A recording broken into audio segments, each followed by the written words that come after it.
Welcome दोस्तों। क्या आपको पता है दुनिया की सेकंड लार्जेस्ट यज्ञशाला कहाँ है? एटा को एटा क्यों कहा जाने लगा? तो इस वीडियो में हम आपको बताएंगे एटा की पूरी जानकारी, तो बने रहिए हमारे साथ। जिला 1854 से उत्तर प्रदेश भारत के जिले में से एक है। एटा शहर जिला मुख्यालय है। एटा जिला अलीगढ़ मंडल का एक हिस्सा है। नई दिल्ली से एटा की दूरी 206 किलोमीटर और लखनऊ से एटा की दूरी 267 किलोमीटर है। एटा जिले का कुल क्षेत्रफल 2456 वर्ग किलोमीटर है। 2011 की जनगणना के अनुसार एटा जिले की आबादी 17,74,480 है। इसमें इसे भारत में 272वीं रैंक मिली है। एटा में हर 1000 पुरुषों पर 863 महिलाओं का लिंग अनुपात है और लिटरेसी रेट 73.27% है। अगर हम बात करें रिलीजन परसेंटेज की, तो एटा में हिंदू 90.79% और मुस्लिम 8.25% है। भारत की 2011 की जनगणना के समय जिले की 99.25% हिंदी और 0.71% आबादी ने उर्दू को अपनी पहली भाषा कहा था। एटा के एमपी हैं बीजेपी से राजवीर सिंह। उत्तर प्रदेश के 75 प्रशासनिक जिलों में से एक है। देश के अन्य सभी जिलों के मामले में कलेक्टर और जिला मजिस्ट्रेट एटा जिले के प्रशासनिक प्रमुख है। एटा में ग्राम पंचायतों की संख्या 576, ब्लॉकों की संख्या 8, टोटल गांवों की संख्या 892 है। जिले में कुल 3 तहसील हैं और 18 पुलिस स्टेशन हैं। अब हम बात करते हैं एटा के इतिहास की और इसके नाम की। एटा एक आर्य सभ्यता की प्रारंभिक सीट थी और आसपास के देश का उल्लेख 7वीं शताब्दी के चीनी बौद्ध तीर्थयात्री जू जेंग द्वारा किया गया है, जो मंदिरों और मठों में समृद्ध है। लेकिन 8वीं शताब्दी से पहले बौद्ध धर्म के दमन और आदिवासियों के एक मध्यवर्ती काल के बाद यह पूर्व में उनके प्रवास के दौरान यादवों द्वारा नियंत्रित किया गया था। शेष ऊपरी भारत के साथ यह 1017 में गजनी के महमूद के नेतृत्व में पारित हुआ और थैनफोर्स ने मुस्लिम साम्राज्य के भाग्य का अनुसरण किया। 18वीं शताब्दी के अंत में उस क्षेत्र का हिस्सा बनाया जिससे ऊपरी वजीर अली खान ने खुद को शासक बनाया था और 1801 में लखनऊ की संधि के तहत ब्रिटिश राज में पारित हो गया। जिला कानपुर दिल्ली राजमार्ग पर स्थित मध्य बिंदु है। ऐतिहासिक रूप से 1857 के विद्रोह का केंद्र होने के लिए भी जाना जाता है।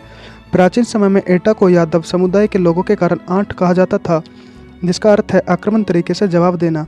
यह तब था जब आवगढ़ का राजा अपने 2 कुत्तों के साथ जंगल में शिकार करने गया था। कुत्ते ने एक लोमड़ी को देखा और भौंका और लोमड़ी का पीछा करना शुरू कर दिया। लोमड़ी राजा के कुत्ते से खुद को बचाने की कोशिश करती रही, लेकिन जब वह एटा पहुंची तो लोमड़ी ने राजा के कुत्ते को बहुत आक्रामक तरीके से जवाब दिया। लोमड़ी के व्यवहार परिवर्तन में राजा आश्चर्यचकित था, इसलिए उसने सोचा कि इस स्थान पर कुछ होना चाहिए, जिससे राजा ने इसका नाम बदल दिया। ट्रांसपोर्ट जिले के नियरेस्ट एयरपोर्ट आगरा में स्थित है। जिले में 8 रेलवे स्टेशन हैं और यह उत्तर मध्य रेलवे क्षेत्र के अंतर्गत आता है। कस्बे और गांव अच्छी तरह से सड़क के जाल से सुसज्जित हैं, क्योंकि यह क्षेत्र में परिवहन का प्रमुख तरीका है। राष्ट्रीय राजमार्ग 91 जिले के मध्य से गुजरता है। एटा बस स्टेशन राष्ट्रीय राजमार्ग 91 पर स्थित है।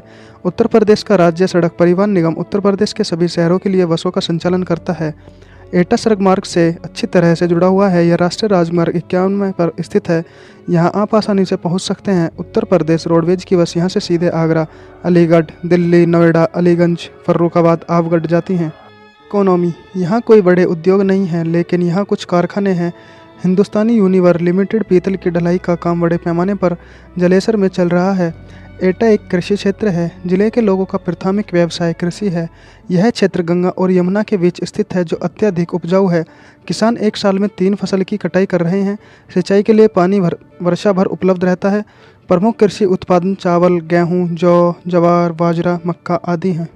एजुकेशन एटा में शैक्षिक संस्थान हैं, जिनमें शामिल हैं सरस्वती विद्या मंदिर, सेंट पॉल का senior secondary school, ICC convent school, Limra international school, VSD public school, VPS public school, Kendriya Vidyalaya, Jawahar Navodaya Vidyalaya, Gyan Bharati inter college, tulip public school, Shri Ram Bal Bharati Uchchatar Madhyamik Vidyalaya, doctor Lokendra Das public school, apex public school, SP public school, Christian agriculture inter college, GIC inter college, Avinash Shah Arya inter college, Gandhi Smarak college, JLN college, printing girls college, GGIC inter college, government polytechnic college, government ITI और Lakshmibai inter college, Shri भूमि राज सिंह लीला देवी महाविद्यालय लरामपुर, अलीगंज एटा, doctor ZH degree college और Jawaharlal Nehru degree college और श्री भोलानाथ जी public school एटा। अब हम बात करते हैं एटा के टूरिस्ट प्लेसेस की। पटना बर्ड सेंचुरी पटना विहार पक्षी अभयारण्य उत्तर प्रदेश में एटा जिले के जलेसर उप प्रभाग में एक संरक्षित अभयारण्य है। यह 108 हेक्टेयर के क्षेत्र को कवर करता है और 1991 में स्थापित किया गया था। यह उत्तर प्रदेश के सबसे छोटा पक्षी अभयारण्य है जिसमें केवल 1 से 2 किलोमीटर का आर्द्रभूमि क्षेत्र है। सेंचुरी में अक्सर 300 विभिन्न प्रजातियों के पक्षियाँ 2 लाख पक्षी रहते हैं। चितकबरे, मिथक, बगुलों और सभी विवरणों के बत्तख और कलहंस भी अक्सर सेंचुरी में आते हैं। पटना सेंचुरी सर्दियों के महीनों के दौरान सबसे अच्छा है क्योंकि अधिकांश पक्षी मार्च में निकलते हैं। आवगढ़ किला। आवगढ़ भारत के उत्तर प्रदेश राज्य में एटा जिले में एक ऐतिहासिक शहर और एक नगर पंचायत है। यह कई रंगों को और विरोधी भाषाओं का शहर है। यहाँ क्षत्रिय वंश के जादौन शासकों का 108 एकड़ का प्राचीन किला है जो करौल में प्रवास के बाद 12वीं शताब्दी में एक छोटे से टीले पर बने इस भव्य किले का निर्माण किया था, जो चारों ओर से घिरा हुआ सबसे बड़े टीलों का घेरा हुआ था, जो हरे भरे खेतों से घिरा हुआ है। यह एक आदर्श स्थान है प्राकृतिक प्रेमियों के लिए गंतव्य और एक अराजक शहर है। जीवन में एक आदर्श पलायन। अवगढ़ के राजा बलवंत सिंह जी ने आगरा में राजा बलवंत सिंह कॉलेज के नाम पर एक कॉलेज का निर्माण कराया। कुल यह शहर एटा के केंद्र में स्थित है। इसे अर्स गुरुकुल के नाम से भी जाना जाता है। गुरुकुल का प्रसिद्ध स्कूल जो सभी छात्राओं के लिए आवास के साथ शिक्षा के समय सम्मानित तरीके के लिए जाना जाता है। यह एटा में एक और महत्वपूर्ण स्थानीय आकर्षण बना हुआ है। कैलाश मंदिर। एटा में कैलाश मंदिर राजा दिलसुख राय बहादुर द्वारा बनवाया गया था और यह 148 साल पुराना है। यह बाबूगंज एटा में स्थित है और यह मंदिर बहुत ही प्राचीन और पूजा के लिए प्रसिद्ध है। दरगाह हजरत मखदूम अब्दुल गफूर शाह सफ़ी होली के गेट पर स्थित है। हजरत सिलसिला ई चिश्तिया और सफ़िया अखादमिया के महान सूफी थे। नुहू केरा गांव रुक्मणी के साथ भगवान श्री कृष्ण की शादी के लिए जाना जाता है। एटा में कुछ अन्य ऐतिहासिक स्थल हैं जो दूर दूर से इस शहर में आने वाले लोगों के बीच प्रसिद्ध हैं। बात करते हैं एटा के डेवलपमेंट की। यहाँ अल्ट्रा मेगा पावर प्लांट पर काम चल रहा है। इटावा मलवान नए रेलवे मार्ग पर काम चल रहा है। बजट 2017-18 में रेलवे द्वारा अनुमोदित एटा कासगंज नया ट्रैक, एटा मेडिकल कॉलेज पर भी काम चल रहा है। काम एटा अलीगढ़ बाईपास पर एटा सीवरेज का काम चल रहा है। ज़्यादातर मुख्य सड़कों का निर्माण चल रहा है। एटा की कुछ सड़कों को हाल ही में राष्ट्रीय राजमार्ग से जोड़ा गया है। आगरा बरेली राष्ट्रीय राजमार्ग एटा फर्रुखाबाद राजमार्ग से जोड़ा गया है। एटा अपनी यज्ञशाला के लिए भी बहुत प्रसिद्ध है जो गुरुकुल विद्यालय में स्थित है। यज्ञशाला को दुनिया की दूसरी सबसे बड़ी यज्ञशाला माना जाता है। अब हम बात करते हैं इंडिया के फेमस पर्सन की जिन्होंने एटा में जन्म लिया है। विनोद जौहरी, जो कि भारतीय खगोल भौतिकवादी थे, जिनका जन्म 10 जून 1935 को एटावा जिले में हुआ था और मृत्यु 10 मई 2014 को डल्लास टेक्सास यूनाइटेड स्टेट में हुई थी।